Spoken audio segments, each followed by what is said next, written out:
नमस्कार दोस्तों, स्वागत है आपका स्टडी फॉर सिविल सर्विसेज में। वीडियो को पूरा देखिए। कोई भी आपका फीडबैक है, कोई सजेशन है, तुरंत वीडियो में कमेंट करके जरूर बताइए। अच्छा लगे तो वीडियो लाइक जरूर कर लीजिए और ऐसे वीडियो लगातार फ्री में पाने के लिए चैनल को तुरंत सब्सक्राइब कर लीजिए और बेल आइकन को जरूर टैप कर लीजिए ताकि आगे भी सारे वीडियो आपको मिलते रहे। यूट्यूब में फॉलो करते हैं तो प्लीज ये वाला फ्री टेलीग्राम चैनल जरूर ज्वाइन कर लीजिएगा। सारे नोटिफिकेशन, सारे अपडेट यहीं पे आते हैं, ध्यान रखिएगा। स्टडी फॉर सिविल सर्विसेज का कोई भी पेड ग्रुप अगर आपको ज्वाइन करना है तो सिर्फ 856480560660897523864455 यही नंबर है हमारे, सिर्फ जहां पे कॉल या व्हाट्सएप कर सकते हैं। इंस्टाग्राम पे हमारा पेज जरूर फॉलो कर लीजिएगा, studyforcivil.services है। ट्विटर पे हमको जरूर फॉलो कर लीजिएगा, @studyforcivils है। दोस्तों, हिस्ट्री के कंपाइलेशन का क्रम हमारा लगातार चल रहा था और इसमें कई सारे वीडियोस आ चुके हैं और ये उसी सीरीज का अगला पार्ट है। इससे पहले हमने बुद्धिज्म और जैनिज्म पर डिस्कशन किया है और उससे भी पीछे हमने जो प्राचीन भारत है उसके अलग अलग चीज़ों को देखा है। अभी और भी बहुत कुछ देखना बाकी है। तो यहाँ महाजनपद एरा को देख लेते हैं, यानी 6th सेंचुरी BCE में हम लोग एंटर कर रहे हैं और ये समय है पोस्ट वैदिक पीरियड का।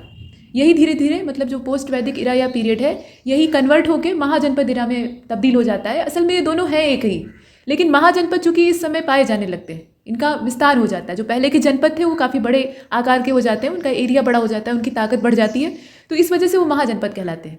तो इसी महाजनपदों के पूरे जाल की वजह से, जाल का मतलब ये है कि ये एक तो रहते नहीं है, ढेर सारे रहते हैं, तो इनकी अवस्थिति की वजह से ये पूरा जो समय है इसको महाजनपद एरा के तौर पर हम देखते हैं। अब ये जो महाजनपद का कॉन्सेप्ट है ये हमें दिखता कहाँ से है, क्योंकि आजकल की जो हिस्ट्री है वो सिर्फ एविडेंसेस पर बिलीव करती है, मतलब जो सामने से दिखेगा, सबूत चाहिए होता है, जैसे कानून को सबूत चाहिए होता है, ठीक वैसे ही। तो सबूत हमें कहाँ से मिलते हैं? स्पष्ट सबूत मिलते हैं अंगुत्तर निकाय से, जो कि एक बुद्धिज्म का टेक्स्ट है, और भगवती सूत्र जो कि जैनिज्म का टेक्स्ट है, दोनों से प्राप्त होते हैं। और of these 10 were located in Ganga valley. अब इसमें से जो 10 हैं, मतलब 16 महाजनपद हैं, तो 10 जो है वो गंगा वैली में लोकेट करते हैं, मतलब उसी के चारों ओर बसे हुए हैं, और बाकी 6 जो हैं वो गंगा वैली से आउटसाइड है, लेकिन उनका भी कनेक्शन किसी न किसी रिवर से। तो ये जो रिवर्स होती हैं ये किसी भी क्षेत्र को जीवित करने या उसे फर्टाइल बनाने की काबिलियत रखती है, क्योंकि अपने साथ अवसाद ले आती हैं और ये जो सेडिमेंट्स हैं इन्हें जमा करती हैं, तो इससे बड़े बड़े प्लेन्स डेवलप होते हैं और ये जलोढ़ मिट्टी के मैदान होते हैं। ये जो एलुवियल सॉयल है ये बहुत ज़्यादा फर्टाइल होती है। इसमें कोई भी चीज़, मतलब अन्न का दाना ऐसे फेंक भी दिया जाए तो भी वो जम जाता है, कुछ ना कुछ उससे प्राप्त हो जाता है। तो ऐसी इनकी फर्टिलिटी होती है, ठीक है। तो ऐसे उपजाऊ क्षेत्र में, और इसके अलावा मिनरल्स भी पर्याप्त मात्रा में, आप देखते हैं कि मगध वाले रीजन में ढेर सारे मिनरल्स की प्राप्ति होती है और भी बहुत सारे क्षेत्र, खान वहाँ पे रहती है। तो इस तरह की जब उपलब्धता है, मतलब खाने पीने का सामान मिल रहा है, पानी मिल रहा है, प्लस नदियाँ हैं, तो उससे जो ट्रांसपोर्ट का काम है वो भी हो सकता है, व्यापार हो सकता है, और मिनरल्स प्राप्त हो ही रहे हैं, तो फिर और क्या चाहिए। तो इसलिए महाजनपदों का जो डेवलपमेंट है वो ज़्यादातर नदियों के किनारे हुआ है, और इनफैक्ट महाजनपद ही नहीं, जितनी भी सिविलाइजेशन हम देखते हैं वो नदियों से कनेक्टेड होती है, वजह यही है। तो ये आपने देखा। अभी इसके बाद देखिए 16 mahajanapada have been partially repeated in Sanskrit treaties, और इसका नाम है महावास्तु। महावास्तु नाम का जो संस्कृत का ग्रंथ है, असल में ये महावास्तु जो है ये संस्कृत का एक प्राचीन ग्रंथ है, और प्राचीन चीज़ों में थोड़ी जो कल्पना लोक वाली बातें हैं वो भी दिखाई देती हैं, मतलब फैंटेसी भी है। तो इस वजह से इस पर इतिहासकार बिलीव नहीं करते हैं, उन्हें ऐसा लगता है कि ये चीज़ें जो है फ्रॉड है, जबकि वो फ्रॉड नहीं है, उसके साथ कहानियाँ अटैच। तो महावास्तु में इसका उल्लेख पहले से ही है, पार्शियली है, मतलब ऐसा डिटेल में नहीं है जैसा कि आप भगवती सूत्र या अंगुत्तर निकाय में देखते हैं, ठीक है। अब यहाँ पर आप देखें कि जो महावास्तु नाम का ये टेक्स्ट है इसके अंदर और भी जानकारियाँ दिखाई देती है, जैसे कि गंधार की जगह पे शिव और कंबोज की जगह पे दशारण, इस तरह का वहाँ पे उल्लेख किया गया है। गंधार को वहाँ पर शिव कहा गया है और जो कंबोज वाला क्षेत्र है उसको दशारण के नाम से जाना गया है। तो ये जो प्रोनाउंसिएशन है ना, आप ऐसे भी समझिए कि किसी भी क्षेत्र का एक से अधिक नाम भी तो होता है। जैसे इलाहाबाद को हम लोग पहले भी प्रयागराज कहते थे, अब तो नाम ही चेंज हो गया है। और बनारस का मूल नाम काशी, इसको वरुणावती किसी ज़माने में कहा जाता था, और बहुत बाद में बनारस और इस तरह के नाम। तो एक ही क्षेत्र के बहुत सारे नाम होते हैं। ये ठीक है कि उसका मूल नाम एक ही होता है, लेकिन उसे अलग अलग लोग या अलग अलग समय में डिफरेंट टाइप के नेम से बुलाया जाता है। तो वही चीज़ यहाँ भी है। अब यहाँ आप देख रहे हैं दशारण जो है ये कंबोज को कहा गया। The remaining 14 district are the same as those which are mention in Anguttara Nikaya and Bhagwati सूत्र। मतलब बाकी जो 16 महाजनपदों में से 14 हैं, 2 का हमने यहाँ देखा कि थोड़ा सा अलग नाम है, लेकिन बाकी जो 14 महाजनपद हैं वो बिल्कुल वही सेम टू सेम है, जो कि अंगुत्तर निकाय और भगवती सूत्र में दिखाई देते हैं। तो जानकारी तो वहीं से मिल गई, बाद में इसी को और ज़्यादा फैलाकर इसका डिस्क्रिप्शन वगैरह देने का काम ये अंगुत्तर निकाय ने किया और भगवती सूत्र ने भी किया।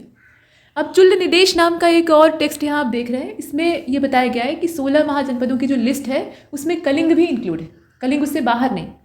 और गंधार के स्थान पे यहाँ पर, मतलब गंधार जो प्लेस है उसके नाम पे योन का उल्लेख प्राप्त होता है, मतलब उसे योन कह के प्रोनाउंस किया गया है।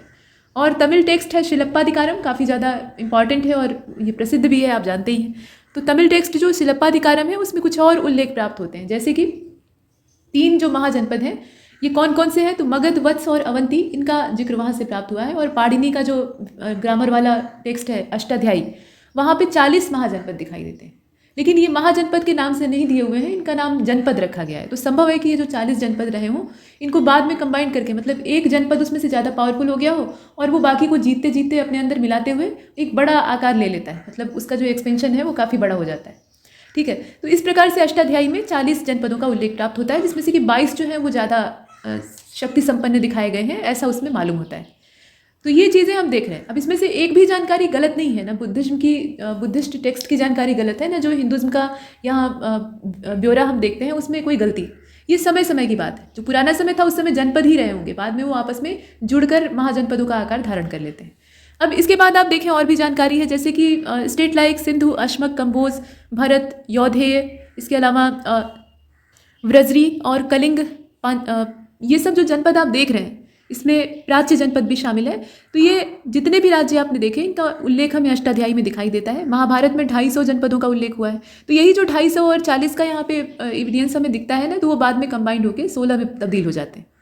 अब यहाँ पर जो 16 महाजनपद है इसमें से 14 जो थे वो राजतंत्रात्मक थे, मतलब वहाँ पे मोनार्की थी, और 2 जो थे वो रिपब्लिक थे। मतलब रिपब्लिक का कॉन्सेप्ट हमारे यहाँ पहले से ही है, इसके इजाद करता है या इसको खोजने वाले भी हम ही लोग हैं, मतलब भारत से ही ये निकल कर आए। तो 2 रिपब्लिक हुआ करते थे, एक तो वज्जी संघ था, दूसरा मल्ल था। मल्लों के बारे में हमने पिछले वाले वीडियो में महावीर स्वामी और गौतम बुद्ध के विषय में चर्चा की थी। ठीक है, तो ये जो थे ये 2 रिपब्लिक थे और बाकी जो 14 हैं वो मोनार्की, मतलब मोनार्की ही ज़्यादा थे। और यहाँ आप देखें एमंग द मोनार्कियल जनपद द 4 वर मोस्ट पावरफुल। राजतंत्रात्मक जो प्रणाली होती है वो थोड़ा स्थायी ज़्यादा होती है। गणतंत्र में स्थिरता का अभाव, पहले की जो परिस्थिति थी उसके हिसाब से, पहले एक दूसरे को हड़पने और एक दूसरे के ऊपर चढ़ने की जो मंशा है वो सबके अंदर रहती थी, मतलब राज्यों पर अधिकार करने की जो प्रवृत्ति। तो उस अवस्था में अगर बिखरे रहेंगे, मतलब अगर रिपब्लिक के तौर पे अलग अलग उसमें पार्ट बने रहेंगे तो इससे एकता खत्म हो जाती है। भले ही उनमें एकता रही हो, आपस में सलाह मशविरा करके काम करते हो, लेकिन शक्ति जो है वो बिखर जाती है। इसीलिए जो केंद्रीकृत प्रशासन था वही ज़्यादा दिखता है, मोनार्की। तो यहाँ आपने देखा कि मगध जो कि सबसे ज़्यादा पावरफुल बन के उभरता है, हालांकि 4th सेंचुरी BCE का जो टाइम है उस समय तक काशी महाजनपद जो है ये सबसे ज़्यादा पावरफुल रहता है। लेकिन जैसे जैसे आगे का समय व्यतीत होता है तो मगध अपनी शक्ति को बढ़ाता है, और जरासंध के ज़माने से लेकर फिर जो हर्यक डायनेस्टी का समय आता है तो उस समय बिंबिसार और बाकी जो उसके सक्सेसर रहते हैं वो सब मगध को और ज़्यादा पावरफुल बनाने का काम करते हैं। बाद में नंद वंश और शिशुनाग वंश, इस तरह के जो पावरफुल डायनेस्टी है वो आती। तो ये तो मगध का कॉन्सेप्ट था। और जब मौर्य डायनेस्टी शुरू होती है, मौर्य इरा शुरू होती है, तो उस समय तो पूरा अखंड भारत ही स्थापित हो जाता है, वो अलग चीज़ है, उसे हम देखेंगे। अब यहाँ पर आप देख रहे हैं कि मोस्ट पावरफुल जो किंगडम थे या महाजनपद थे उसमें मगध है, कौशल है, वत्स है, अवंती है, और इस प्रकार के और भी थे, लेकिन इन्हें ही गिना जाता है। 4 इसमें से मुख्य देखे जाते हैं। Out of 16 mahajanapada 8 mahajanapada were located in present Uttar Pradesh. अब उत्तर प्रदेश के कॉन्सेप्ट में देखें या उनके रिस्पेक्ट में देखें तो अपने ही प्रदेश में 8 महाजनपद लोकेट करते थे। अब ये कौन कौन से हैं, तो काशी महाजनपद था जो कि एक ज़माने में बहुत ज़्यादा शक्तिशाली होता था। कौशल महाजनपद था, वत्स था, मल्ल था, कुरु था, पांचाल था, सूरसेन और चेदी। सूरसेन माने मथुरा वाला एरिया। ठीक है, चेदी महाजनपद ये शुरुआत में उत्तर भारत का, लेकिन बाद में ये आप देखेंगे कि दक्षिण की ओर ये शिफ्ट हो जाता है। तो ये शिफ्टिंग वाला काम बाद में होता है, जो अभी की स्थिति है उसको देख रहे हैं। The present part of northern Bihar known as Bhagalpur. अभी जो वर्तमान बिहार आप देख रहे हैं, बिहार का भी बहुत ज़्यादा विखंडन हुआ है, अभी उसमें से झारखंड निकलने के बाद बहुत छोटा पार्ट बचा है। तो जो नॉर्दर्न बिहार है, प्रेजेंट पार्ट उसका देखें तो नॉर्दर्न बिहार जो है उसको भागलपुर कहा जाता है। मतलब भागलपुर और मुंगेर यहाँ पे 2 जिले हैं। तो ये असल में अंग महाजनपद के हिस्से हुआ करते थे। मतलब अंग महाजनपद में ये मुंगेर और भागलपुर वाला पूरा एरिया आता था। और कर्ण यहाँ का राजा था, दुर्योधन ने उसे ये राज्य गिफ्ट किया था, मतलब दान दिया था। और क्यों दान दिया था वो आप जानते हैं। मतलब जब राजकुमारों की खेल प्रतियोगिता होती है, कंपटीशन होता है, तो उसमें कर्ण जीतते भी हैं, लेकिन उसके बावजूद उन्हें उनकी इंसल्ट की जाती है कि तुम राजा तो हो नहीं ना, राजपुत्र हो, तो फिर राजकुमारों से लड़ने का दुस्साहस कैसे। तो दुर्योधन जो है वो एक मित्र की हैसियत से उस समय साथ देता है। दुर्योधन में लाख बुराई हो, चाहे वो स्वार्थ के लिए ही कर्ण को अपना दोस्त बनाता हो, लेकिन उस समय उसने कर्ण के मान की रक्षा की थी। तो उसे अंग देश का राजा बनाकर वो वहाँ प्रतिष्ठित कर देता है, और अंग की राजधानी चंपा बनाई जाती है। यहाँ जो अंग महाजनपद है ना, उसकी कैपिटल चंपा। उसको बनाने की वजह ये है कि अंगराज कर्ण जो थे उनका पालन पोषण चंपा नगरी में ही हुआ था। जन्म तो कुंती के यहाँ हुआ था, भोजराज का जो महल था वहाँ पे। लेकिन वहाँ से जब कुंती ने त्याग देती हैं तो ये बहते हुए नदी के सहारे, मतलब नदी के पानी में पहुँच जाते हैं वहाँ जो चंपा नगरी थी। और वहाँ पे एक जो अश्वशाला का नायक था, जो कि रथकार होते हैं, सूत उन्हें कहा जाता है, तो अधिरथ नाम के सूत के हाथ ये लग जाते हैं, वो पालन पोषण करते हैं। तो ये चंपा नगरी को इन्हीं की रिक्वेस्ट पे यहाँ कैपिटल बना दिया गया था। वैसे ये जो अंग महाजनपद आप देख रहे हैं, ये एक ज़माने में कुरु या जो कुरुवंश था, इसका करद राज्य था, मतलब इसे कर देता था, यानी टैक्स देता था। तो ये आपने देखा। अभी आगे चलते हैं। यहाँ आप देख रहे हैं कि its capital city was Champa, अभी बता दिया आपको। In Mahabharata and Purana its ancient name found in Malini. ये जो क्षेत्र है ना, इसको मालिनी के नाम से किसी जमाने में जाना जाता है, पुराना नाम। Champa was also included in 6 metropolitan city of India at the time of Buddha. Buddha के समय इसकी जो स्थिति थी वो काफ़ी डेवलप थी, ये मेट्रोपॉलिटन सिटी के तौर पर दिखाई देती थी। अब यहाँ आप देखें कि जो 6 मेट्रोपोलिस हैं वो कौन कौन से हैं। 6 मेट्रोपोलिस का यहाँ उल्लेख किया गया है, तो वो कौन कौन से हैं। चंपा तो है ही है, उसके अलावा साकेत है, श्रावस्ती है, कौशाम्बी है, राजगीर है और वाराणसी, जिसे कि उस समय वरुणावती के नाम से जानते थे। बुद्ध के समय से पहले, यानी 6th सेंचुरी BC से जो थोड़ा और पहले का टाइम था, उस समय इसे वरुणावती कहा जाता था। बाद में वाराणसी और काशी इस तरह के नाम पड़ गए। ये हमने देखा। अब यहाँ वैशाली के बारे में आप देख रहे हैं, तो Vaishali was the largest and most powerful republic belonging to Buddha period according to Purana. The first dynasty to rule Magadha was Brihadratha. यहाँ आप देख रहे हैं कि मगध पे रूल करने वाली जो पहली डायनेस्टी थी, ये बृहद्रथ डायनेस्टी थी। और बृहद्रथ डायनेस्टी का जो फाउंडर था वो खुद बृहद्रथ नाम का राजा था, और वो एक दयालु और न्यायप्रिय राजा था, शक्तिशाली तो वो भी था। लेकिन उसका पुत्र पैदा होता है जरासंध। ये सब पौराणिक कहानियाँ, इनका कोई हिस्टोरिकल एविडेंस हमें नहीं मिलता है, और इसीलिए जो हिस्टोरियन है वो बिलीव भी नहीं करते। तो जरासंध जो है वो 2 टुकड़ों में पैदा होता है, ऐसी मान्यता है। महाभारत में इसका उल्लेख ज़्यादा दिखाई देता है। तो 2 टुकड़ों में पैदा होता है, और पिता बड़े दुखी होते हैं कि इकलौता पुत्र है और वो 2 टुकड़े में है। फिर उसको एक ऋषि आते हैं और वो मंत्र पढ़कर जोड़ देते हैं, तो उसके दोनों शरीर के जो पार्ट हैं वो जुड़ जाते हैं। अब इसके बाद वो उसकी स्थिति यही रहती है कि उसको चीर कर अगर आप फेंक दीजिए तो वो वापस जुड़ जाता है। भीम के साथ जब युद्ध होता है तो भीम बार बार उसे पैर से बीच से चीर कर 2 हिस्से में डिवाइड करके फेंक देते हैं, फिर वो जुड़ जाता है। जब उसे विपरीत दिशा में फेंकते हैं तब वो नहीं जुड़ पाता है और उसकी मृत्यु हो जाती है। बहुत क्रूर और महत्वाकांक्षी शासक था, क्रूरता उसके अंदर थी। 16,000 राजाओं को उसने अपने कारागार में बंदी बना के रखा था, और वही मगध की शक्ति को आगे बढ़ाने का काम करता है। बाद में आप देखते हैं कि जो इसके हिस्टोरिकल एविडेंसेस प्राप्त होते हैं उसमें बिंबिसार और इस तरह की जो बाकी रूलर्स हैं उनका नाम आता है, मतलब हर्यकों का नाम आता है। तो ये चीज़ें आप देख रहे हैं। अब यहाँ पे आप देखें कि first king of this dynasty was Jarasandha. Brihadratha जो थे वो पहले राजा थे, और उसके बाद इस डायनेस्टी का जो नया किंग बनता है वो जरासंध होता है। और जरासंध के समय में ही भीम इसका जब वध कर देते हैं तो उसके बाद ये जो मगध साम्राज्य है ये कुछ समय के लिए कमज़ोर पड़ जाता है। अब यहाँ पे आप देख रहे हैं कि जरासंध के समय में भी और काफ़ी समय तक गिरिवज्र यानी जो राजगीर है, इसे राजगीर वर्तमान में कहते हैं, राजगृह कहा जाता था, तो ये इसकी कैपिटल थी। और according to Buddhist text the first important ruler of Magadha was Bimbisara. Buddhist text जो है वो कहते हैं कि मगध का पहला जो इंपॉर्टेंट रूलर था वो बिंबिसार था, क्योंकि उससे पहले की जानकारी बुद्धिस्ट टेक्स्ट में है ही नहीं, तो वो बताएंगे कहाँ से। ये आपने देखा। और he was associated with Haryanka dynasty से बिलोंग करता था, ये आप जानते ही हैं। The Mauryan ruler Brihadratha was mention in Harshacharita, और ये हर्षचरित नाम की जो पुस्तक है ये बाणभट्ट के द्वारा लिखी गई है। राजा हर्षवर्धन का इसमें पूरा जीवन वृतांत है, पूरा तो नहीं है, अधूरा है, लेकिन जितना भी है उससे काफ़ी ज़्यादा इन्फॉर्मेशन मिलती है। और शुरुआती हिस्से में बाणभट्ट की खुद की ऑटोबायोग्राफी है। तो ये चीज़ है। फिलहाल इसमें हमें इसकी सूचना प्राप्त होती है। तो बृहद्रथ से कंफ्यूज मत होइएगा, यहाँ देने का मतलब ये है कि मौर्य रूलर जो था बृहद्रथ उसका मेंशन किया गया है और ये हर्षचरित में प्राप्त होता है। तो ये वो वाला बृहद्रथ नहीं है, मगध वाला। अब इसके बाद आप देखें, on the basis of excavations it has been found that footprint of ancient Saraswati was crescent shape, माफ कीजिएगा, ancient Shravasti was crescent shape, और Udayan was converted to Buddhism by Buddhist monk name Pindola. ये जो पिंडोल नाम का या पिंडल नाम का ये सन्यासी था, ये बुद्धिस्ट मॉन्क था, ये उदयन को कन्वर्ट करता है बुद्धिज्म में। मतलब ये पहले हिंदू यानी सनातनी रहते हैं और ये बुद्धिज्म में कन्वर्ट हो जाते हैं। अब यहाँ पे आप जो आहत या पंचमार्क सिक्के होते हैं, इनके ऊपर चोट की जाती है, इसलिए इनको आहत सिक्के कहा जाता है। तो ये जो पंचमार्क कॉइन्स होते हैं were earliest extant coins in India and were made up of silver, और ये सबसे शुरुआती दौर के सिक्के हैं जो कि भारत में पाए गए हैं। ये चांदी से बने होते थे, ज़्यादातर इनकी जो मेटल होती थी वो सिल्वर होती थी। These coins were found between 6th century BC and the Mauryan period. इनकी जो प्राप्त होने का समय है वो मौर्य पीरियड वाला है और 6th सेंचुरी BC वाला है, मतलब इसी के बीच में इनकी प्राप्ति होती है। तो इतना हमने देखा, आगे बढ़ते हैं। अब यहाँ पर महाजनपद और उनके जो कैरेक्टरिस्टिक्स हैं उनके बारे में देख लेते हैं। तो अंग से शुरू करते हैं, यानी यहाँ पे अल्फ़ाबेटिकल ऑर्डर में है तो A से स्टार्ट हुआ है। अंग महाजनपद जो है इसकी कैपिटल चंपा थी और इसका जो एंशियंट नाम था वो मालिनी था, आपने अभी शुरुआत में देखा है। अगर करेंट इसकी लोकेशन देखी जाए तो बिहार वाले रीजन में पड़ता है, जो पश्चिमी बिहार है इसमें भागलपुर और मुंगेर वाला पार्ट आता है टोटल। और इसके जो इम्पॉर्टेंट नगर थे, या आप कह लीजिए कि इम्पॉर्टेंट सिटी थी, उसमें चंपा जो कि एक पोर्ट सिटी के तौर पे देखा जाता था, और इसके अलावा अश्वपुर और भद्रिका, ये सब यहाँ की इंपॉर्टेंट सिटी हैं जहाँ की व्यापारिक काम होते थे ज़्यादातर, और खेती तो होती ही थी। अब यहाँ रूलर के तौर पे देखें तो eight the time of Bimbisara के ज़माने में यहाँ पर ब्रह्मदत्त नाम का रूलर जो था वो रूल कर रहा था, और Brahmadatta was defeated by Bimbisara the ruler of Magadha and the Anga was merge into Magadha.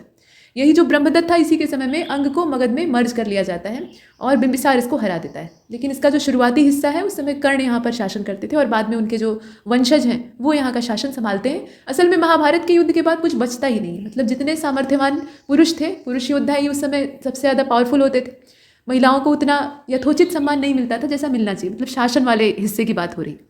तो ऐसी स्थिति में जब सारे जो सामर्थ्यवान पुरुष थे उनकी मृत्यु हो जाती है युद्ध में, तो शासन अपने आप कमज़ोर हो जाता है। तो वही चीज़ है। अब इसमें आप देखें कि अवंती, अंग के बाद अवंती का नंबर आता है। तो अवंती की कैपिटल उज्जैन, यहाँ आप महाजनपद के तौर पे देख रहे हैं। उज्जैन और माहिष्मती, ये दो जो यहाँ कैपिटल हैं, इन्हें आप देख रहे हैं। रीजन की अगर बात करें तो उज्जैन डिस्ट्रिक्ट जो नर्मदा रिवर के आसपास वाला एरिया है मध्य प्रदेश का, वहाँ पे इसकी करंट लोकेशन है। रूलर यहाँ का कौन था? तो चंड प्रद्योत यहाँ का रूलर था, who was contemporary of Gautam Buddha and Mahavir Swami. ये गौतम बुद्ध और महावीर स्वामी दोनों का समकालीन था, यानी उन्हीं के समय का ये भी था। मेजर सिटीज़ कौन कौन सी हैं? तो इसमें कुरारगढ़ है, इसके अलावा मक्करगढ़ है, सुदर्शनपुर है, ये सब यहाँ के मेजर सिटीज़ के तौर पे देखे जाते हैं। According to Purana, the founder of Avanti was people of है डायनेस्टी। ये जो है डायनेस्टी है, इससे बिलोंग करने वाले लोग जो हैं इसकी फाउंडेशन रखते हैं, मतलब इसी डायनेस्टी से इसकी शुरुआत होती है।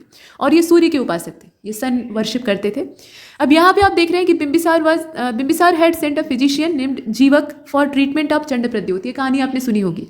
मतलब चंड प्रद्योत काफ़ी ज़्यादा बीमार रहते हैं और उनके इलाज के लिए अपने राज्य वैद्य जीवक को भेजता है बिम्बिसार, और परिणाम ये होता है कि जीवक बहुत कुशल चिकित्सक रहते हैं और इसकी वजह से वो चंड प्रद्योत जो है वो स्वस्थ हो जाते हैं। तो फिर दोनों में मित्रता हो जाती है।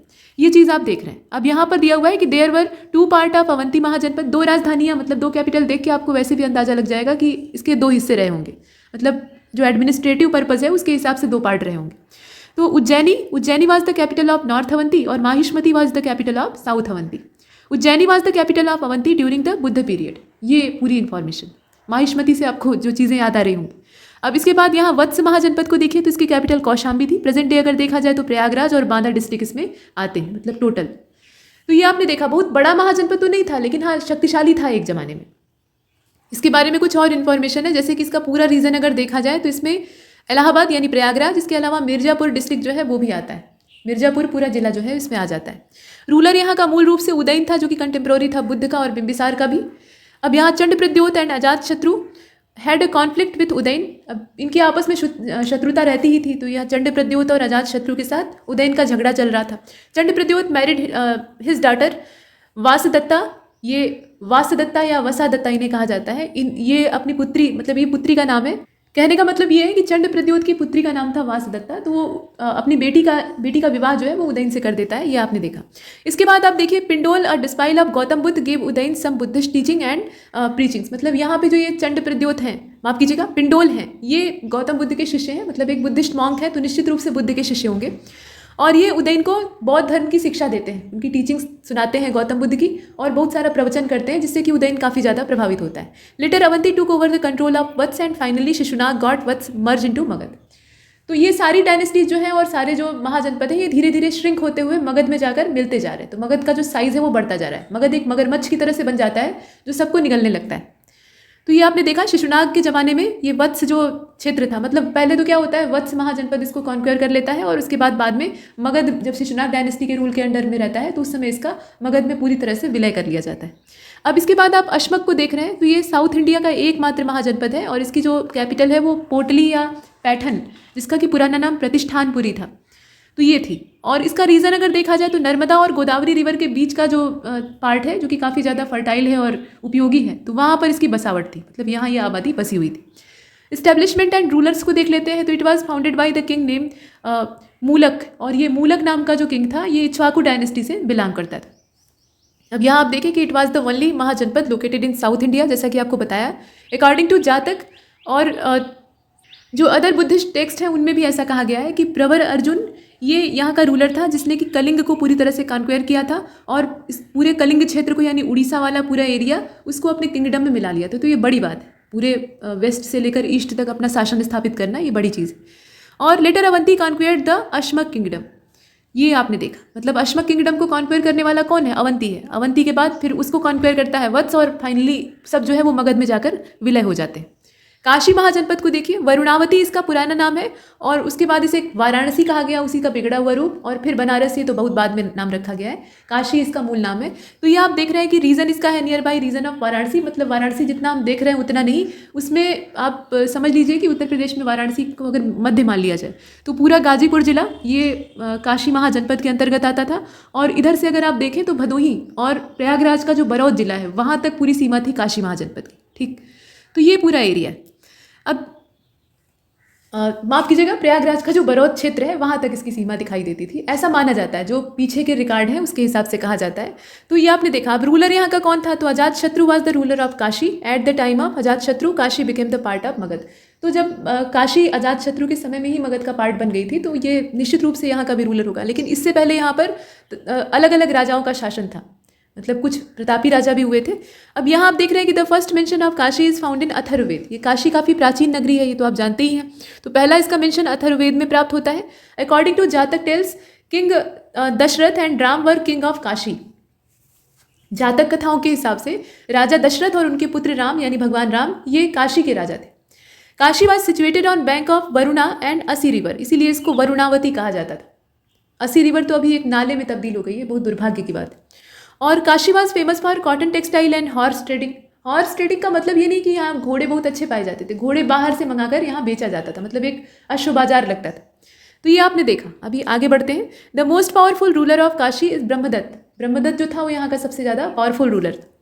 अब यहाँ आप कौशल को देख रहे हैं, तो ये कैपिटल इसकी श्रावस्ती थी। इसे कुशावती या अयोध्या भी कहा जाता है। कुशावती नाम से आप यहाँ समझ सकते हैं भगवान राम के जो दो पुत्र थे, मतलब जुड़वा भाई लौ और कुश, उसमें से कुश को ये क्षेत्र सौंपा गया था शासन करने के लिए, इसीलिए इसका नाम कुशावती, और उसी से बना हुआ है कौशल। तो रीज़न अगर देखा जाए तो मॉडर्न अवध जो हम देखते हैं, अवध का मतलब यहाँ पर फैजाबाद, गोंडा और बहराइच पूरा मिलाकर है, और ये सरयू रिवर के आसपास का पूरा एरिया इसको ये कवर करता था। रूलर की बात करें तो यहाँ सब बुद्ध के समय की ही चर्चा हो रही है, क्योंकि ये 6वीं शताब्दी ईसा पूर्व का टाइम है, और 6th सेंचुरी BCE के समय जो बुद्धिस्ट टेक्स्ट थे उन्हीं से हमें महाजनपदों का स्पष्ट प्रमाण मिलता है। तो इस वजह से यहाँ बुद्ध से जोड़कर ही देखा जा रहा है। तो द रूलर है here was Prasenjit, who was the contemporary of Buddha. ये प्रसेनजीत जो था ये कंटेम्प्रोरी था बुद्ध का, यानी गौतम बुद्ध का। द मेजर सिटीज़ ऑफ, यहाँ आप देख सकते हैं, the major cities of Kaushal were Shravasti, Ayodhya and Saket. ये तीन जो है यहाँ की मेजर सिटीज़ थी। In the time of Buddha Kaushal was divided into 2 part. The capital of northern part was Shravasti and the capital of southern part was Saket.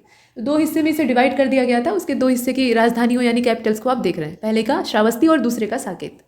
इसके बाद अब कुरु महाजनपद है। तो कुरु महाजनपद की कैपिटल इंद्रप्रस्थ और हस्तिनापुर दोनों थी। वजह क्या है? पहले शुरुआती कैपिटल तो हस्तिनापुर ही थी, लेकिन बाद में जब कौरवों और पांडवों के बीच में झगड़ा लड़ाई शुरू होती है और कौरव जो है वो अपनी ज़मीन देना नहीं चाहते हैं, तो ऐसे में भीष्म पितामह झगड़ा सुलझाने के लिए, और भगवान कृष्ण की भी उसमें सलाह रहती है, जो जंगली एरिया था जो कि काफ़ी कटीले जंगल से घिरा हुआ था, खांडव वन उसको कहा जाता था, तो वो खांडव प्रस्थ के नाम से पांडवों को दे देते हैं कि यहाँ पर आप अपना साम्राज्य बैठाइए। और बाकी जो हस्तिनापुर है यानी बचा हुआ पार्ट, मतलब एंशियंट जो वहाँ की कैपिटल और सिटी वाला एरिया था, वो कौरवों के हिस्से में आ जाता है। बाद में उसी खांडव प्रस्थ को डेवलप करके युधिष्ठिर जो है वो इंद्रप्रस्थ के तौर पे स्थापित करते हैं और वहाँ के राजा बनते हैं। तो इसीलिए 2 कैपिटल यहाँ दिखाई जा रही है, इंद्रप्रस्थ और हस्तिनापुर।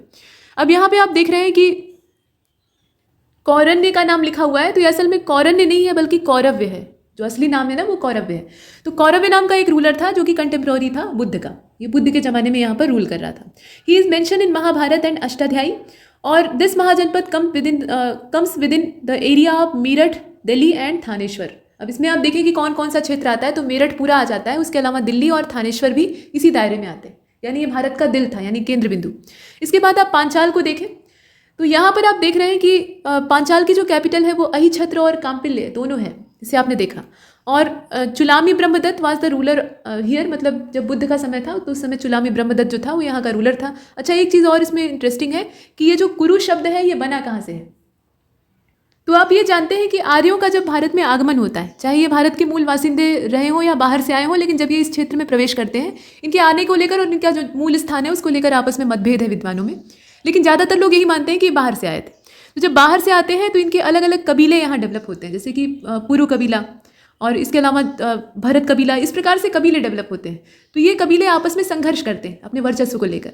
तो दो कबीलों के बीच में मैत्री होती है। ये पुरु और भरत कबीला था, मतलब राजा सुदास का जो दशरागी युद्ध है उसे आप देखते हैं। अंत में इसका जो लेटेस्ट वर्जन सामने आता है, समय के साथ इसका स्वरूप बदलता है, तो ये कुरु के तौर पर देखा जाता है। इसीलिए जो कुरु वंशी रहते हैं, मतलब कौरव पांडव जितने भी हैं, तो वो अपने आप को भरत वंशी कहते हैं। उसके पीछे रीज़न यही है। तो इसमें जो पुरु राष्ट्र है वो भी मिला हुआ है। ठीक है। अब बाद में क्या होता है कि पांचालों के साथ इनकी मित्रता हो जाती है, तो पांचाल को भी इसी में इंक्लूड करके देखा जाता है, पूरे कुरु महाराज्य को। तो इससे इनकी शक्ति बहुत ज़्यादा बढ़ जाती है। तो ये आप देख रहे हैं, पांचाल जो है ये इनका मित्र राष्ट्र है। अब यहाँ अहिछत्र और काम्पिल्य ये दो इसकी राजधानियाँ हैं। चुलामी ब्रह्मदत्त को आपने देखा।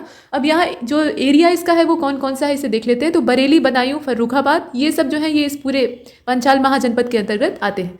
और its information is also mention in Mahabharata and Ashtadhyayi. Mahabharata में तो पूरा केंद्र बिंदु ही है यही क्षेत्र, और अष्टाध्यायी जो है पाणिनि की, चूँकि ये एक ग्रामर की बुक है लेकिन उसके बावजूद इसमें जो तत्कालीन स्थितियाँ थी उसकी चीज़ें दिखाई देती। Initially it has 2 part. अब इसके 2 हिस्से रहते हैं, तभी 2 राजधानियाँ हैं। एक तो अहिछत्र है, the capital of northern Panchal, और दूसरा काम्पिल्य है, the capital of southern Panchal. ऐसा आपने देखा। The famous city of Kampilya, माफ कीजिएगा, the famous city of Kanyakubja was situated under Panchal mahajanapada. ये जो कान्यकुब्जे है ये असल में पांचाल महाजनपद के अंतर्गत ही आता था। The boundaries of Panchala district range from foothill of Himalaya to the Chambal river in the south. इसका क्षेत्र काफ़ी बड़ा था। और Kaushal is the east and Kuru district in the west. मतलब यहाँ पे अगर देखा जाए तो कौशल महाजनपद इसके पूर्व में था और कुरु जो था वो वेस्ट में था। ये हमने देखा। अभी सूरसेन को देख लेते हैं, ये भी यूपी का ही है। तो मथुरा वाला पूरा क्षेत्र इसका था, कैपिटल ही मथुरा है, इसे सूर्यसेन भी कहा जाता था। The ruler here was Yaduvanshi Lord Krishna. भगवान कृष्ण यहाँ पे बाद में रूलर होते हैं। और उससे पहले का अगर क्षेत्र देखें तो उसमें इनके पिता वसुदेव और उससे पीछे के जो रूलर हैं उन्हें देख सकते हैं, लेकिन ये पौराणिक जानकारियाँ हैं, इन्हें हम देख पा रहे हैं। Information of Surasena is mention in Megasthenes book Indica. Megasthenes की जो किताब है इंडिका, उसमें भी इसकी इन्फॉर्मेशन मिलती है। मतलब ये प्रमाणित होता है। सिर्फ देशी लोग बात करते तो लोग कहते हैं कि कल्पना में बात कर रहे हैं, जब बाहरी आके कह देते हैं तो लोगों को ज़्यादा भरोसा हो जाता है कि अच्छा विदेशी भी ऐसा बोल रहा है तब जरूर सही होगा। ये लोगों की कमी है। अब यहाँ आप देखें कि here the ruler was Avantiputra who was contemporary of Buddha. Buddha के जितने भी कंटेम्प्रोरी हैं उन्हें जानना आवश्यक है एग्जाम के पर्पज से। तो यहाँ आप देखें कि अवंती पुत्र नाम का जो यहाँ का रूलर था किसी ज़माने में, और ये ज़माना जो है ये बुद्ध का ही समय है, यानी 6th सेंचुरी BCE के आसपास का समय है। तो ये बुद्ध का कंटेम्प्रोरी था। सूरसेन महाजनपद वाज सिचुएटेड इन, अब इसकी लोकेशन आप देख सकते हैं, मॉडर्न जो ब्रजमंडल वाला रीजन, मतलब भगवान कृष्ण का एरिया, वो इसका पूरा क्षेत्र था। Ancient Greek writer called this kingdom Sourasenoi. ये सरसेनोई जो प्रोनाउंसिएशन है, इन्हें बोलने नहीं आता था तो ये ऐसे बोलते थे, तो ये इसको नाम देते हैं। और इसकी कैपिटल जो थी इसको मैथोरा कहते हैं। तो आप समझ सकते हैं कि इसका जो सही रूप है वो क्या हो सकता है। इसके बाद मल्ल किंगडम को देख लेते हैं, यानी मल्ल महाजनपद। इसकी कैपिटल कुशीनगर थी और पावापुरी भी कहा जाता है। मतलब यहाँ दोनों ऑब्लिक करके दिया हुआ है, आप दोनों नामों को जानते रहिए। The ruler here was Okkaka. यहाँ जो रूलर था वो कौन था? ओकाक नाम का राजा था। The rule here was Republican system, मतलब यहाँ जो रूल चलता था वो कैसा था? रिपब्लिकन सिस्टम के अंतर्गत चलता था, यहाँ मोनार्की नहीं थी। और it was in mahajanapada, it was in this mahajanapada that Mahaparinirvana of Mahatma Buddha was attend. Mahaparinirvana, जो सूकर माधव खाने के बाद उन्हें वो बीमार हो जाते हैं तो उनका देहावसान यहीं पर होता है, मल्लों के ही क्षेत्र में। और महात्मा बुद्ध वाज अटेंड, यहाँ आपने देखा। Malla mahajanapada was situated in Deoria district of eastern Uttar Pradesh. Deoria जिला है, ध्यान दीजिएगा। और इट हैड 2 पार्ट्स, इसके 2 हिस्से थे। द कैपिटल वन वाज पावा।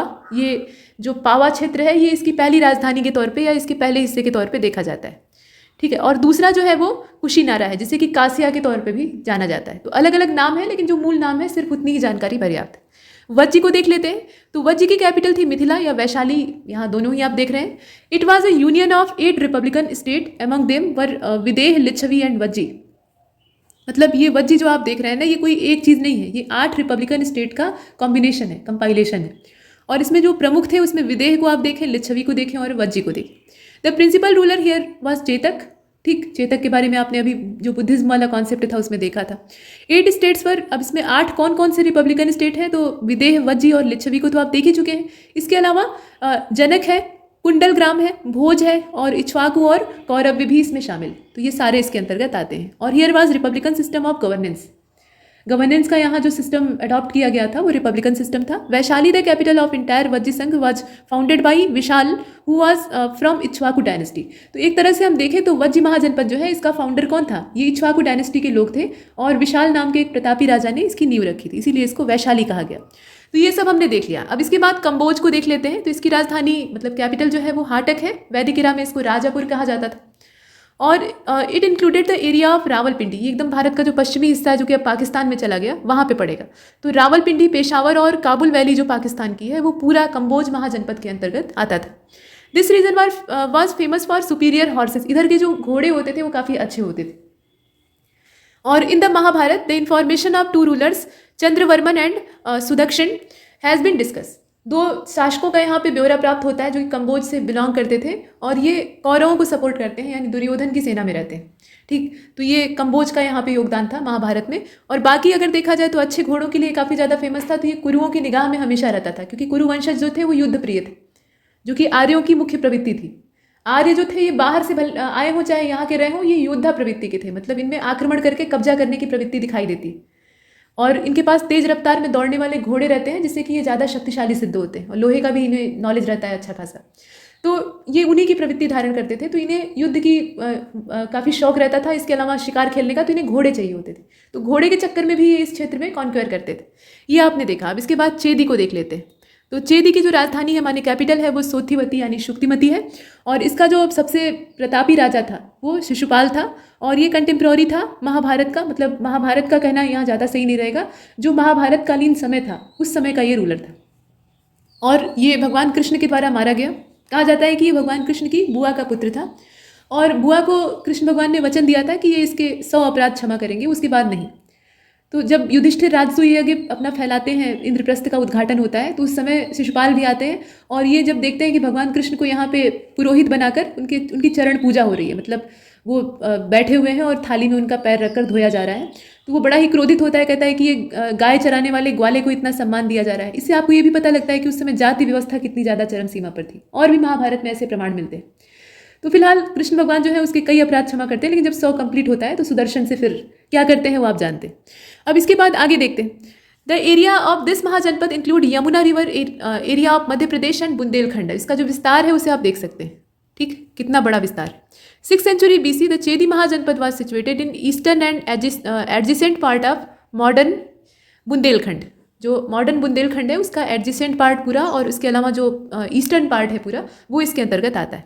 गांधार की राजधानी तक्षशिला थी जो कि एक समय शिक्षा का महत्वपूर्ण केंद्र बन गई। द रूलर हियर वॉज, यहाँ आप देख सकते हैं, यहाँ का रूलर पुष्कर सरीन था जो कि बिंबिसार का कंटेम्प्रोरी था। और लेटेस्ट इसकी जो इन्फॉर्मेशन है या करंट लोकेशन है उसमें आप देखना चाहें तो पेशावर रावलपिंडी वाला जो पूरा एरिया है वो गांधार के अंतर्गत आता था। और महाभारत में तो इसका उल्लेख है, गांधारी यहीं की थी, शकुनी मामा यहीं के थे। नेक्स्ट आगे देखते हैं, और भी चीज़ें इसमें हैं, जैसे कि गांधार के जो शासक थे, मतलब बेसिक रूलर्स की बात हो रही है, वो द्रुही डायनेस्टी से बिलोंग करते थे। इनकी जो डायनेस्टी थी उसका नाम द्रुही था। और यहाँ का जो एरिया था वो जो वुलन क्लोथेस होते हैं उनके लिए काफ़ी ज़्यादा फेमस था। यहाँ पे नीले रोए वाली भेड़ें पाई जाती थी, शीप्स पाई जाती थी। और गंधार महाजनपद का दूसरा जो मुख्य नगर था वो पुष्य कलावती था। ठीक, ये आपने देखा। अब इसके बाद आगे बढ़ते हैं, यहाँ मत्स्य को देख लेते हैं। तो कैपिटल इसकी विराट नगर थी, जिसे कि विराट नगर भी कहा जाता है। मतलब बी और वी यहाँ दो अलग लिखा हुआ है, कुल मिलाकर विराट नगर। और यहाँ जो राजा होता था उसको विराट कहा जाता था। मतलब राजा की पदवी जैसे सम्राट होता है, शहंशाह होता है, उसी प्रकार से यहाँ पर राजा को कहते थे विराट। तो it included the area of Alwar, Jaipur and Bharatpur in Rajasthan. और in Manusmriti, Kurukshetra, Panchal and Surasena of Matsya have been called Brahmarshi Desh. ये जो पूरा कंबाइंड रूप है मनुस्मृति के हिसाब से इस पूरे क्षेत्र को ब्रह्मर्षि देश कहा जाता था, which means dwelling place for ब्राह्मण संत। ठीक, आगे बढ़ते हैं। मगध जो कैपिटल, मगध महाजनपद, इसको सबसे ज़्यादा शक्तिशाली महाजनपद के तौर पे देखा जाता है। तो इसकी राजधानी गिरिवज्र राजगीर या राजगीर इसे कहा जाता है। तो ये राजगीर जो थी ये इसकी राजधानी थी। और पटना और गया डिस्ट्रिक्ट जो है ये मॉडर्न बिहार का उसको कवर करता था। तो इससे ये देखने में लग रहा है कि तो बहुत छोटा सा है, तो रहता तो छोटा ही है, पटना और जो गया वाला एरिया है उतना ही कवर करता है। लेकिन बाद में इसका विस्तार इतना तेज़ी से होता है कि बाकी जो महाजनपद है उनको ये निगलना शुरू करता है। तो ये बहुत बड़े आकार का हो जाता है। इतना हमने देखा। आगे बढ़ते हैं। यहाँ पे आप देखें कि फॉरेन इन्वेशन जो इंडिया पर होते हैं वो कौन कौन से हैं। तो पर्सियंस जो है वो सबसे पहले हमला करते हैं, यानी फारसी, ये ईरान से आए थे। और first foreign invasion in India was by the king of Hakhamani dynasty. ये हकमनी डायनेस्टी जो है ना ये ईरान से बिलोंग करती थी। और इस हकमनी डायनेस्टी का फाउंडर था साइरस सेकंड, जिसे कि क्रुश्क भी कहा जाता था या कुरुश्क भी कहा जाता था। और डरायस फर्स्ट, जिसे कि दारा प्रथम भी कहा जाता है, the successor of king Kurush, यानी Cyrus of Iran, dated 516 BC, conquered the Kamboj, western Gandhar and Indus region. ठीक है, महाराजा पुरु और जो पुरुवंशीय थे, जब उनका शासन हरियाणा और उधर जो नॉर्थ वेस्टर्न पार्ट है भारत का, वहाँ पे था, सिंधु नदी और झेलम के तट पे। तो उस समय ये जो डरायस प्रथम था, ये व्यापारी की हैसियत से आता है और बाद में शहंशाह बन के आता है और कब्जा करने की मानसिकता रखता है। तो ये सब हम देखते हैं। हालांकि बाद में जब सिकंदर का हमला होता है तो ये सब पीछे चले जाते हैं, सिकंदर ही पहली प्रायोरिटी बन जाता है।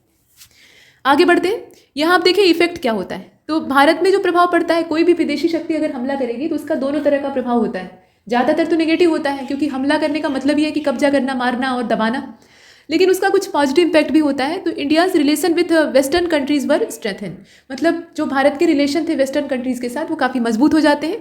फॉरेन ट्रेड जो है उसको मजबूती मिलती है, और खरोष्ठी स्क्रिप्ट जो है उसको डेवलप किया जाता है in collaboration with Aramaic script. ठीक, ये आप देख सकते हैं। और there was a development in Indian water and land connectivity, जो लैंड और वाटर कनेक्टिविटी है उसमें भी अच्छा खासा डेवलपमेंट देखने के लिए मिलता है। खरोष्ठी स्क्रिप्ट का यहाँ पे जिक्र किया गया है, तो इसको देख लेते हैं कि ये है क्या। तो खरोष्ठी स्क्रिप्ट जो है ये इसकी पैदाइश होती है नॉर्थ वेस्ट इंडिया में, territories through cross border contact, मतलब आपस में जो तालमेल होता है, संस्कृतियों का लेन देन होता है, ये हमले की वजह से ही होता है। तो उसी का नतीजा था खरोष्ठी स्क्रिप्ट जो है वो डेवलप होती है। It was born from Arabic script of Iran, इसका जो बेस है ना वो अरेबिक स्क्रिप्ट है जो कि ईरान से बिलोंग करती है। It was written from right to left, इसे राइट टू लेफ्ट लिखा जाता है, मतलब दाहिने से बाएं। अभी हम लोग क्या करते हैं, जब लिखना शुरू करते हैं तो बाईं तरफ से लाइन को लिखना स्टार्ट करते हैं, दाहिनी तरफ जाकर एंड करते हैं। इसमें उल्टा काम करते हैं, दाहिनी तरफ से स्टार्ट करके बाईं तरफ जाते हैं, फिर वापस आते हैं, ऐसे। अब यहाँ ग्रीक इन्वेशन को देख लेते हैं। तो ये मैसिडोनियन इन्वेशन के तौर पे भी देखा जाता है। After the Iranian इन्वेशन, Alexander, a resident of Macedonia, attacked India. Alexander का जो हमला है ये सबसे बड़े हमलों के तौर पे उस समय की देखा जाता है। अलेक्जेंडर वाज सन ऑफ क्षत्रप, मतलब क्षत्रप का तात्पर्य यहाँ पे कबीले का राजा होता है। क्षत्रप का मतलब बहुत बड़ा क्षत्रिय सम्राट नहीं। तो क्षत्रप का तात्पर्य लोकल रूलर से है। ये फिलिप सेकंड था, मैसिडोनिया का ये कबीलाई सरदार था, तो इसी का ये पुत्र था अलेक्जेंडर, मतलब ऐतिहासिक तौर पे। और वैसे अगर जो ग्रीक मैथोलॉजी है उसको देखा जाए तो उसमें इनकी माँ जो ओलंपिया रहती हैं वो कबाइली फिलिप को कभी एक्सेप्ट नहीं करती, मतलब घृणा करती हैं उससे। ये माइथोलॉजी है, मिथ है, और उसी के आधार पे सीरियल वगैरह बनाए जाते हैं। तो वो ज्यूस की पूजा करती हैं। ज्यूस जो है वो सर्पों के देवता रहते हैं, और ज्यूस से प्रार्थना करती हैं कि वो उन्हें एक बेटा दें, मतलब उत्तराधिकारी, ताकि वो उनके सपने को पूरा कर सके। ओलंपिया बहुत ज़्यादा एम्बिशियस रहती हैं, उनका सपना विश्व विजय का रहता है। तो ज्यूस के आशीर्वाद से ही इन्हें संतान की प्राप्ति होती है, तो इसलिए अलेक्जेंडर खुद को ज्यूस की औलाद कहता है। तो ये अलग चीज़ है। यहाँ जो हिस्ट्री है उस पर हम बिलीव करेंगे तो ये फिलिप का बेटा था, फिलिप सेकंड का, मैसिडोनिया का ये शासक था। और Alexander attack on India in 326 BC, 326 ईसा पूर्व का जो जमाना है, उस समय अलेक्जेंडर का हमला भारत पे होता है और बहुत तेज़ रफ्तार में आगे बढ़ता है। लेकिन समस्या ये होती है कि इसके सैनिक थक चुके होते हैं और उसके बाद व्यास नदी को पार करने से मना कर देते हैं। हालांकि पीछे वाले क्षेत्र को इन्होंने जीत लिया था, लेकिन व्यास के उस पार जाने का न जाने का जो रीज़न था वो भी हम देखेंगे। तो आइए आगे बढ़ते हैं। अलेक्जेंडर की जो इंडिया के क्षेत्र में विक्ट्री थी, मतलब पूरा जो विक्ट्री का कैंपेन था, उसको देख लेते हैं। तो अलेक्जेंडर भारत में आता कैसे? तो निश्चित रूप से कोई ना कोई जो दर्रा है उसको, या कोई ना कोई जो पास है, मतलब माउंटेन पास जो होते हैं, उन्हीं को इसने रास्ता बनाया होगा, और नहीं तो वाटरवे से आएगा। तो वाटरवे से आया नहीं था, ये पैदल रास्ते आया था। तो खैबर पास जो है उसको इसने बनाया था अपना आधार। और अलेक्जेंडर फर्स्ट डिफीटेड यहाँ जो राजा हैं जो कि अलेक्जेंडर से पराजित होते हैं, युद्ध करते हैं, पराजित होते हैं, उनके नाम देख रहे हैं। तो सबसे पहले जो यहाँ के ट्राइबल लोग थे, मतलब ये ट्राइबल रूलर्स ही हुआ करते थे, असल में सरदार टाइप के लोग होते थे। तो इनसे इसकी भिड़ंत होती है, जो कि एकदम किनारे पर रहते हैं। जो सबसे किनारे रहेगा वही सबसे पहले लड़ेगा। तो अश्वजित, इसके अलावा निष्क और अश्वक जैसी जो ट्राइब हैं वो दिखाई देती हैं, और इनके साथ सिकंदर का संघर्ष होता है और आसानी से वो इन्हें पराजित कर देता है। आम्भी जो तक्षशिला का उस समय का रूलर था, वो जब देखता है सिकंदर की लंबी चौड़ी सेना तो वो तुरंत ही हथियार डाल देता है, और इस प्रकार से वो सिकंदर को ज्वाइन कर लेता है और उसका कोऑपरेशन करता है, मतलब उससे कोऑपरेट करता है हर मामले में। सिर्फ सहयोग ही नहीं देता है बल्कि बताता भी है कि कौन से शासक का कौन सी कमजोरी है जिसका आप फायदा उठा सकते हैं। अब इसके बाद आम्भी राज को ये राजा बनाते हैं तक्षशिला का, और उसके बाद एक तरह से गवर्नर के तौर पर अपॉइंट करता है। और another person Shashigupta surrender in front of Sikandar. तो कुछ जो इसमें से राजा हैं वो आराम से सिकंदर के सामने सरेंडर कर देते हैं, और इन्हीं की वजह से सिकंदर का रास्ता आसान हो जाता है। नहीं तो ये सारे मिलकर अगर विरोध करते तो वहीं पर रोक देते सिकंदर को, और वो ज़्यादा अंदर नहीं आ पाता। लेकिन ये आपस में ही नहीं, इनकी पड़ती रहती है, झगड़ा करते रहते हैं, तो ये विदेशियों का साथ देते हैं, और यही भारतवर्ष की कमजोरी। अब यहाँ आप देखें कि इसकी आगे की जानकारी क्या है। तो झेलम वाला जो युद्ध है वो सबसे ज़्यादा इंपॉर्टेंट है सिकंदर के समय में। इसे वार ऑफ वितस्ता भी कहा जाता है, वार ऑफ पोरस भी कहा जाता है। तो पौरव राष्ट्र के शक्तिशाली सम्राट महाराज पुरुषोत्तम के साथ इसका युद्ध होता है, जिसे कि पुराणों में पर्वतक के नाम से संबोधित किया गया और वैसे पुरु के नाम से जानते हैं। तो ये जो महाराज पुरु रहते हैं ये अत्यंत स्वाभिमानी रहते हैं, ये झुकना मंजूर नहीं करते हैं आम्भिराज की तरह से। और फिर सिकंदर और पोरस के बीच में ये भिड़ंत होती है। पोरस जो यहाँ प्रोनाउंसिएशन है ना, ये ग्रीकों के द्वारा ही इसको दिया गया है, बाकी इनका नाम पुरु रहता है। और दोनों जो है वो युद्ध में बहादुरी से लड़ते हैं। पुरु जो है वो हार जाते हैं, उसके बाद सिकंदर इन्हें बंदी बनवा लेता है, अपने दरबार में पेश करवाता है और इनसे बड़े ही गर्व के साथ पूछता है कि बताओ अब तुम्हारे साथ क्या बर्ताव किया जाए, अभी तक तो तुम बहुत अकड़ रहे थे। तो महाराज पुरु उसी अकड़ के साथ कहते हैं कि ठीक वैसा ही बर्ताव करो जैसा कि एक राजा दूसरे राजा के साथ करता है। तो सिकंदर उनकी हिम्मत देख के चकरा जाता है कि मतलब बंधन में है और कब हम इसका गला काट दें ये इसको भी नहीं पता है, लेकिन इसके बावजूद एकदम शेर की तरह से जवाब दे रहा है। तो वो बहुत प्रभावित होता है क्योंकि वो बहादुर लोगों का सम्मान करता है, सिकंदर की एक अच्छाई थी। तो दोनों के बीच में मित्रता हो जाती है, ऐसा कहा जाता है। और कुछ जो इतिहासकार हैं वो ये भी कहते हैं कि महाराज पुरु ने सिकंदर को जीता था, लेकिन जो हिस्ट्री की बुक्स हैं, एनसीईआरटीज़ हैं, उनमें यही बताया गया है और इसी को हम सही मानेंगे कि महाराज पुरुषोत्तम जो है वो यहाँ सिकंदर से बहादुरी से लड़ते हैं लेकिन पराजित होते हैं। तो ये हमने देखा। अभी फिलहाल जब वितस्ता का युद्ध हो जाता है तो उसके बाद सिकंदर पुरु को उनका राज्य वापस लौटा देता है और सिकंदर की सेना आगे बढ़ती है। तो आगे बढ़ती है तो रास्ते में व्यास नदी पड़ती है और व्यास नदी को पार करने से वो सेना जो है वो इनकार कर देती है। इस वजह से क्योंकि लंबे समय से उन्होंने अपना घर छोड़ दिया था, आधे से अधिक उसमें से बीमारी से ग्रस्त हो गए थे और जो बचे थे वो इतने ज़्यादा थक गए थे कि लड़ने के काबिल नहीं थे। और उन्होंने सुन लिया था कि मगध में उस समय घनानंद का बहुत पावरफुल शासन चल रहा है, मतलब उनके पास हाथियों की सेना है जो कि इन्हें कुचल डालेगी और पता भी नहीं लगेगा। तो ये मगध की शक्ति सुनकर और ज़्यादा डर गए थे। तो सिकंदर के लाख समझाने और मोटिवेशन देने के बाद भी ये तैयार नहीं होते हैं कि नदी पार करें। तो सिकंदर बहुत निराश हो जाता है। यहाँ आप देखें, अब यहाँ ये बताया गया कि जो आर्मी उसकी है वो क्यों रिफ्यूज़ करती है। तो जो रीज़न आपको बताए गए हैं वही यहाँ पे थोड़ा थ्योरेटिकल तरीके से दिए हुए हैं। वो एग्जॉल्टेड और सिक थे, सभी लंबे समय से घर छोड़ा था और लगातार लड़ रहे थे। और जो इंडियन सोल्जर्स थे, खास तौर पे नंद डायनेस्टी के जो इंडियन सोल्जर्स थे, उनकी गैलेंट्री से ये काफ़ी ज़्यादा डर चुके थे, मतलब इन्हें डर लगने लगा था कि अब हम हार जाएंगे। और information was received by him about two huge army of Ghananand the ruler of Nanda dynasty. Ghananand को वैसे लोग निकम्मा समझते हैं, लेकिन उसके पास बहुत लंबी चौड़ी सेना थी और योग्यता भी थी। वो एक योग्य राजा था, बस लालची था। लालची होने की वजह से ही वो धन संग्रह में लगा रहता था और पैसा इकट्ठा करता था जनता पे मनमाने कर लगाकर। और यही जो टैक्स वो बेहिसाब लगाता था, ये असंतोष का कारण था, यही उसकी बर्बादी का भी कारण बन जाते। तो ये आपने देखा। फिलहाल घनानंद की जो भयंकर सेना थी उससे ये डर कर आगे बढ़ने से मना कर देते हैं और 10 महीने ये अपने घर से बाहर गुजारे होते हैं। आप खुद सोच लीजिए कि 10 महीने से ये लगातार लड़ रहे थे अलग अलग स्थानों पे। तो ये ह्यूमन बॉडी ही है, कोई रोबोट तो है नहीं कि लगातार लड़ेंगे। रोबोट को भी चार्ज होने के लिए समय चाहिए होता है, बैटरी उसकी जो है। तो यहाँ आप देखें कि सोल्जर्स जो है, मूल कारण उनका वापस लौटने का यही था। ठीक है, मतलब भारत में एंटर कर लिया तो ये इतना मुश्किल नहीं था कि वो मगध तक आ जाते, लेकिन थक चुके थे और इसलिए वो वापस लौटने के लिए स्वीकार करते हैं। और जब आर्मी रिफ्यूज़ कर देती है तो सिकंदर वहाँ पे काफ़ी दुखी होकर कहता है कि I want to fill their heart with excitement and passion those who are buried in loyal and cowardly fear. जो कि कायरता पूर्वक भय के अंदर दफन हो चुका है, ऐसे हृदय को मैं उबारना चाहता था। मतलब इन लोगों को इस हताशा से निकालना चाहता था, मोटिवेशन देकर इनके अंदर बहादुरी भरना चाहता था, लेकिन मैं नहीं कर सका। निराशा का मतलब यही। तो आफ्टर दिस इंसिडेंट सिकंदर मतलब Alexander return after handing over the conquered Indian territory to his commander Philip. अपने कमांडर फिलिप को ये सारा जो जितना भी इंडियन टेरिटरी जीता रहता है वो सब सौंप कर वापस लौट जाता है।